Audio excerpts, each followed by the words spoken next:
the last 10 years Okay. that I've had to do that. I have changed my toothpaste now. I have changed my deodorant, but they didn't really even have those 10 years ago. No, honestly, like, you couldn't go and get a toothpaste no without one even whatever. made the correlation. I don't feel like between. It's like there was something they advertised. They're like, this is fluoridated toothpaste. It's good for your teeth. Right. Or this deodorant is great for you, right. you know, and not realizing what it could be doing and how it's clogging your pores and everything. Right. And blocking your lymph nodes and everything like that. Sure. Yeah. So I think you have to start where you can. You can. There's so much you can get totally buried in all of that. And I feel like, you know what, just take one right step. And then when you get there, take another right step. Or whatever that right step is. I think so too. I've learned that if you try to do too much at once, you won't do it at all. Exactly. You just shut down. Right. How many times have you said, well, I might as well. Yes. Well, I ate that, so I might as well. Well, this whole day is shot. And then you eat like horrible. I still struggle with that sometimes, yes. which is why I've had to be very all or nothing. Okay. Because if I let one thing slip in, food-wise especially, then I'm like, well, like what you were saying, I might as well just have that cookie, or this can hurt me. Right. I never cheat on gluten because I found out I had celiac disease. Okay. But I would say my tendency is to eat too many carbs. Okay. And I believe I have an issue with carbs. They love me. Or they don't love me, but I love them. I love carbs, but they don't hit my body very well. Relationship. It is, yeah.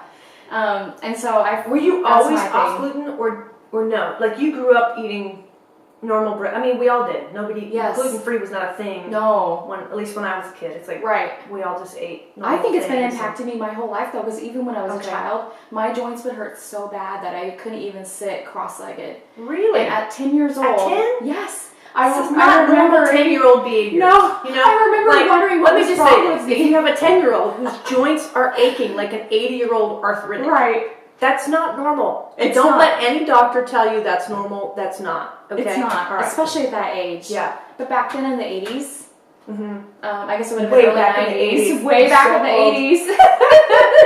Nobody was talking about this. No. Nobody. And so no one would even know what to do with that. There hadn't been this influx or swell of like sick people yet. That's what it's taken. It's to get the attention. Yeah, we have a whole generation coming through. Yes. I don't know if you find this, but everybody I meet, if they're women, it's primarily women. I know. Are loaded with fibromyalgia. Everybody I meet has fibromyalgia. I know. Well, what is that? It's not a fake disease. No. It's not an emotional disease. It's real pain. It's real pain. Yes. But I do believe it's a bucket of symptoms. I we can't figure out what this is or what the cause is. So you have this bucket of symptoms, and so does this person and this person. So therefore, we will bucket you in. We will give you a diagnosis code. Right. And we will ship you off to, That's not a fun one to be diagnosed with, from what I understand, because they don't necessarily know what medicine to give you. They don't. They don't know what to do with it. Right. It's antidepressants. Yes. And those can actually make you physically feel better. Right. Even though it feels weird to take them because you think, oh, I'm taking this for mental, But again, we're not just physical bodies. We have an emotional component, a mental component, spiritual component. Right. And too often I think we look at only one aspect of a person, and it's like it's the whole thing happening. That right there, what I would say has been the hardest thing with dealing with the medical community is they only look at one component for me. Yes. My physical. Yes. And they don't take in anything else about me. Interesting. And there's a lot more about me that I don't think Did you notice even that, like, when you went to the neurologist or the brain surgeon, that they're looking pretty much only at the brain? Yeah, a lot of times. Right. It's very interesting. Yeah, that's for me. Like, if I have a liver problem, I go to the liver hepatologist. And the liver guy is so zoomed in on the liver that he's not looking at, like, the gallbladder that might be backing up the liver or something. Like how it's like how it all works together. You can't just look at one piece of your car. You got to look at how it's all running. Well, I'm just the tire guy, so I only look at tires. Right. It's like, I know, but the problem is, like, the wheel that the tire goes this on. Causes this. Yeah. And I think sometimes they forget to do that. Absolutely. And so I think it's really important. I am known for saying you have to advocate for yourself as a patient. And you have to learn to do that. And so I've been known to take books into my neurologist and be like, here's a diet I'm trying. They don't even necessarily believe in the diet stuff, most of them. Maybe a few of them do. They flat out don't. Yeah. Most of them, one of them told me last year that I am a stubborn gal because I haven't been taking medication for MS. And I was like, that's but great. your success, you walked into my house today. The fact that I walked in, yeah. Something significant about my story is that last year, I've had so many scars on my brain from the last 10 years or so, I would say, that when I went into my neurologist last year, he couldn't believe I could even walk across the floor of the patient room for him. Because of because I have so many scars on my brain right now. Wow. But the fact that I'm still able to walk is amazing. And even to him, he acknowledged he can't believe I can still walk. Yeah. So that's all the success I need. Yeah, is that I can walk. Sure. They can call me stubborn. They can call me anything they want. It was probably even meant to be a compliment. I don't know. I'll I'll take it as a compliment. I am stubborn. Like I know to stand my ground. You're committed. You're dedicated. I am committed. Yeah. Mm-hmm. And so the fact that I'm surprising the neurologist only means I'm on the right track. That's true. It only means that I'm doing things. Not exactly how the medical community is saying this is what you need to do. Doesn't mean it's wrong. That's true. It's just different. And I think sometimes we need to embrace those gut feelings, or like step back and go, that's a lot of chemicals. Do I want to put that in my body? Right. Is it really going to help? Yeah. Because sometimes the side effects, as you know, like with the steroid run, side effects are almost worse than. But at some point, there are some good medications out there too that can really help. I mean, for me, being on a regimented pain management system has actually given me the ability to have a life and to get out of bed and things. And I've heard that said for pain that you actually need to, if you are having physical pain, like it sounds like you have been, you actually need to have a management for that, because it's lowering the stress in your body. And they say your body cannot heal when there's stress. That's right. So I commend you for doing that. Thank you. Because and you definitely have to. I'm eating my hair. You have to keep it in check. Yes. Because there is so much pain stuff that goes way downhill, and people do die from pain medication and stuff that's prescribed. It's an issue here in our country for sure. Right now, even. But I think having the mindset of going, no, this is for this specific thing. Right. You have an accountability with somebody with it.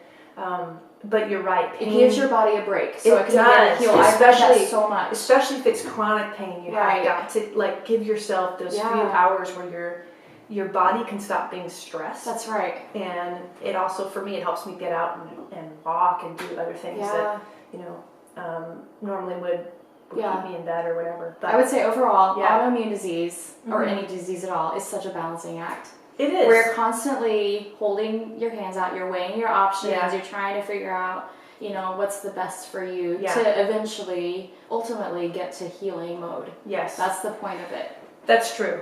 And I do think that we're going to get to a place where we know how to navigate.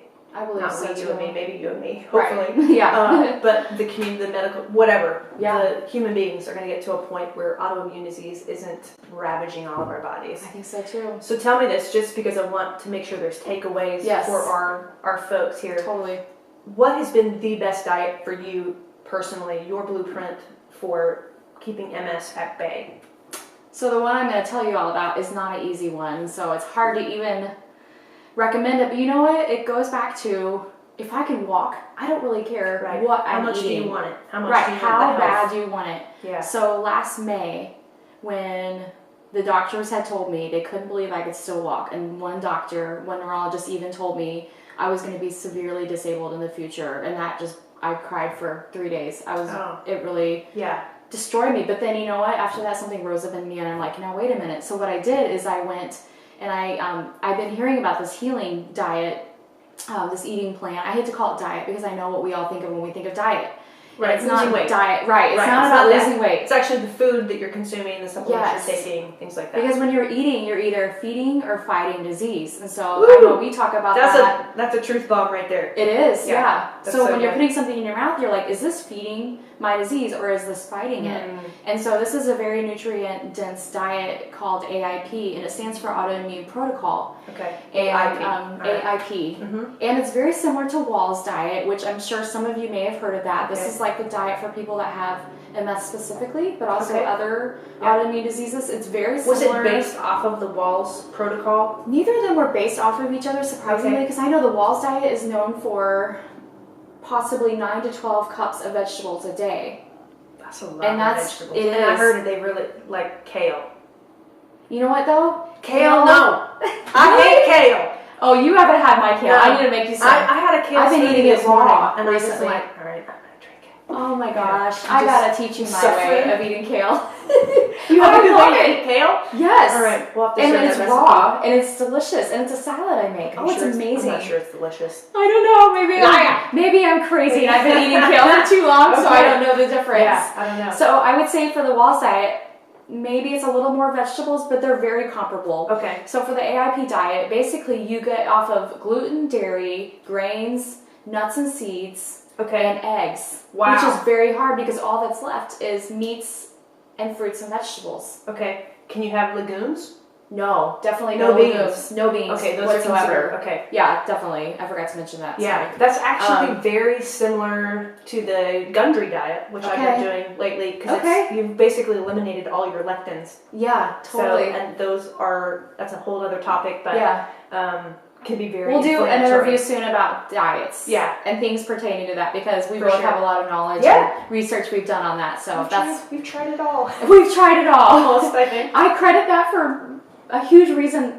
Part of the reason that I'm walking, though, honestly, is the diet and the way I've been eating. Okay. So last May, I started eating the AIP diet, and it took a little bit. It took maybe 8 weeks, because I was in a rough spot. I had just come off of doing an IV of steroids, and then 2 weeks of oral steroids, and I was a mess. You were knocked down. I didn't feel good at all. I couldn't hardly leave my house. I didn't leave my house for a couple weeks, and I just hurt really bad. The steroids just are not good to me at all, but they do what they need to do, because I had a relapse right before that. Okay, so it stopped last year, but then you just pay the price for a huge price. Afterward. Okay. It's just the way it hits your body. Steroids aren't good for anyone overall, but they do the trick. Yeah. And so I started this diet in May, knowing that I just needed to like sort of bounce back quickly if I could. And so for the first 8 weeks, I would say, I didn't notice much, but as I kept eating this, and I'm talking about like I was eating sardines. Sardines, like the stuff in the can? Oh yeah. Okay. Yeah. Yeah, walk us through that real quick. Like what were your main staples? Honestly, I would make a soup. I would do like beef stew, which I love. Okay. Something about it is just so comforting and delicious. It's hearty, it fills you up. Right. I make chicken soup with vegetables. Soups are just really great because they're easy. You just warm them up real fast. Were these like homemade, or did you I made them all. No, you can't buy it because a lot of times there's preservatives. I know. And then I wish that they're getting actually more and more of those kinds of things. Okay. They are. It's amazing. So I spent a lot of time in the kitchen, like a lot. Sure. And it's hard for someone whose legs aren't working very well to stand for that long. It was hard on my legs, but I just kept doing it. Yeah, or I would get like a really soft mat, and I'd have to wear it because my feet would hurt really bad. Okay. And I'd have to wear my slippers and things and I'd have to go sit down and then get back up, like let my legs rest for a little bit and then get back up. Right. So this diet was actually a huge sacrifice for me. And I think I will say real quick, that's one of the hardest part of trying to embark on something like this, is that we're already sick.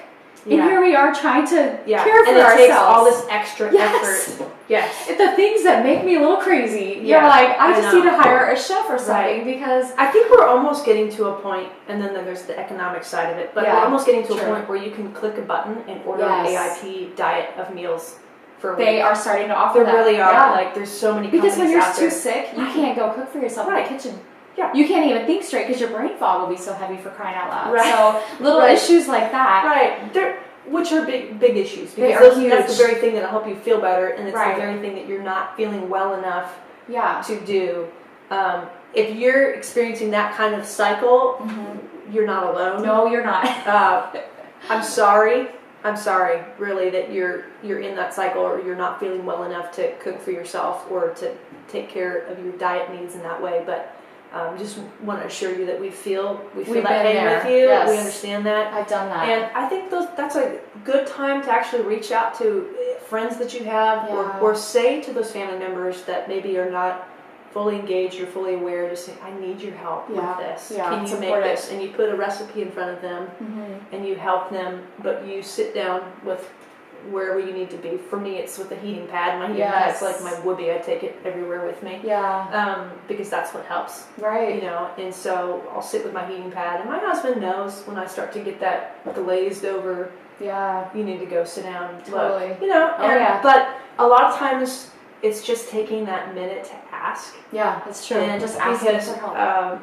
my husband's a great man. He does not intuitively like pick up my vibes of like, I have to say, you know what, can you do this, and this for me? Right. And actually list it out. I always think, it's true. You take a hint. It's like, no. You got to tell them. At least in my world. Right. You know? Most of but us. Almost every single time I ask or just lay it out, he's more than willing to help. Right. He just needs me to state it and to verbalize it. It's true. And so between your spouse and your friends, I think it's, I always talk about, it's important to have a good support system set up. Yeah. Because that's when you really need them. And I know when I was finishing the IVF steroids last spring, people were bringing us meals. I couldn't even cook. I was just such a mess. And I couldn't walk very well. Right. I was just really struggling. And so having people bring meals, and it's amazing when people don't even do that diet, they still want to work with you. And so if you just kind of list out to them, here's the things I can eat. Here's what I can eat. Most of the time some people can be a little overwhelmed, but they so want to help you. People are a lot more aware now of that kind of stuff. Yes. People know what gluten-free is for the most part, things like that. And so, but you have to reach out. You do. Because people don't know what you're going through if you're in hiding or if you're in secret or isolating. And I know that's a real temptation. You know, we all want to, I don't know what that is in our human spirit that sometimes wants to hide our pain or hide our weakness. We want to show our best side. Right. And so that's what Facebook is for. That's right. We want to hide when we're not feeling good. Right. So, but those are actually the times you need people the most. Absolutely. That you have to reach out. When you're feeling good, you don't really need people a lot. But when you're not feeling good, that's the time when you need others actually the most. That's right. And so teaching yourself not to hide and not to just not disclose to others how you're feeling, but being honest about how you're feeling so that they can help you. And I don't think that's the whole world. I think you find those 2 or 3 people that you really trust. Right. Because the other thing I see sometimes too is people will just be bleeding out on social media, and I just think, you know what?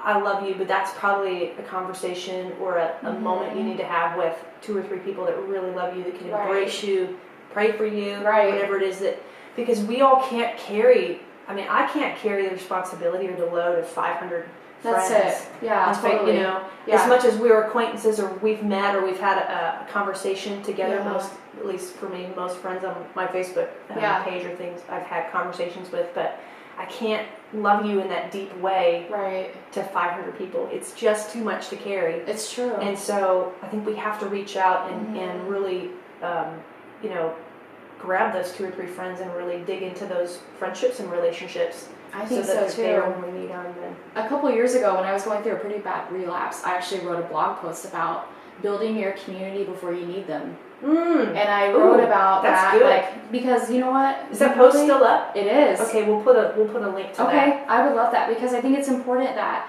you already have your intentional community in place so that you have people to reach out to, like what you were saying. Right. But if you're just trying to build it while you're sick, it's really not a great time when you're in crisis. Right. You already want to have your support group in the walls, a protection of sorts, set up before you reach crisis mode. Right. Because here's the deal. We all, at some point in our life, will have a crisis. It's true. At some point, something will happen. If you haven't had it yet, then you probably just need to live a little bit longer. And it's not always really young. It's not always a medical illness. Sometimes it's not. Like, sometimes it's the death of a family member. It can be. I've seen so many examples of what it could look like. A child getting cancer. You know, like just things happening in your family. Whatever your crisis is, you already want to have your support built up. And you already want to have it in place. That's true. So that's why it's important to be intentional and to have those friendships that you're investing in, because you want to have those people that you can reach out to and know that they'll be there for you. Yep, I think that's huge. Okay, so I want to wrap this up a little bit. This has been so fun. Thank you for your time. You're I so know welcome. that you're a busy lady and you've got a lot going on, so thank you for spending time here. You're welcome. I want to leave you with this one thought or question, and it is, if you could tell people with MS on the other side of this camera one thing, what would you want to leave with them?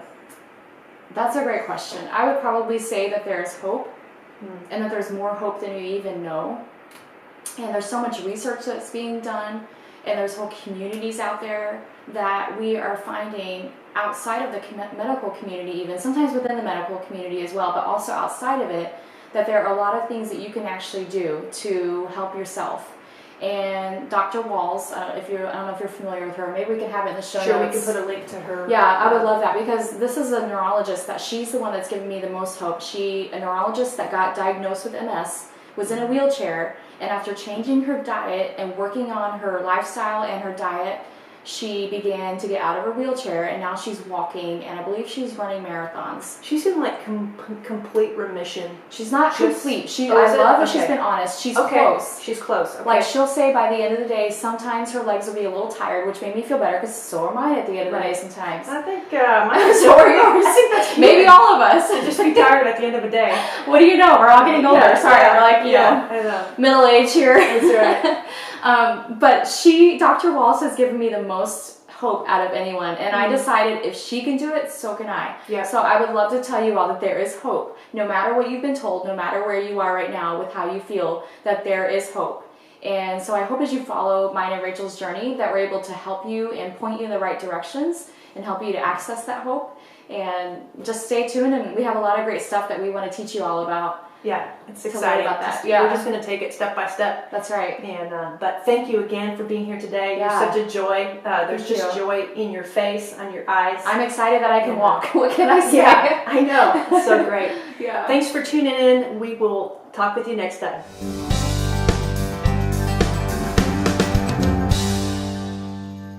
It was perfect. I was trying to give us some space so you I was trying to think. I'm like, I have no idea. Should I do it? No, that was great. But you could. Thanks for tuning in for what do I? It's just getting worse. Thank you. Whatever. You know what? We'll leave these. That could be next time. We can do the outtakes or whatever.